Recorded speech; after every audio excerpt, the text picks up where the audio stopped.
భారత సైన్యం సాధారణంగా శత్రు దేశాలు మన చుట్టూ ఉన్నటువంటి చైనా, బంగ్లాదేశ్, నేపాల్, ఆఫ్ఘనిస్తాన్ ఇట్లాగా ఆయా దేశాలతో నుంచి వచ్చేటటువంటి శత్రువులని ఆపడం, మన వాళ్ళని స్వాగతించడం ఇది చేయాలి. ఆ పనిలో ఉండాల్సిన వాళ్ళకి ఇప్పుడు ఒక కొత్త పని పడింది. అది డ్రగ్స్.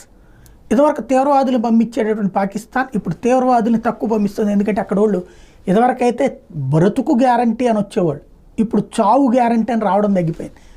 దాంతో భారతదేశాన్ని ఎలాగైనా చెడగొట్టడం కోసం డ్రగ్ ఎడిక్ట్స్ కింద యువతని ప్రోత్సహించేందుకోసం వేస్తున్న ఎత్తుగడే పీక్ స్టేజ్లో నడుస్తుంది. ఇప్పుడు అందులో పతాక స్థాయికి చేరి 600 కోట్ల రూపాయల విలువైన డ్రగ్స్ తాజాగా పట్టుబడ్డాయి. ఈ మధ్యలో సైన్యం, నార్కోటిక్స్ బోర్డు బృందం, అట్లాగే లోకల్ పోలీస్ అందరూ కలిసి మానిటర్ చేస్తూ ఉన్నారు.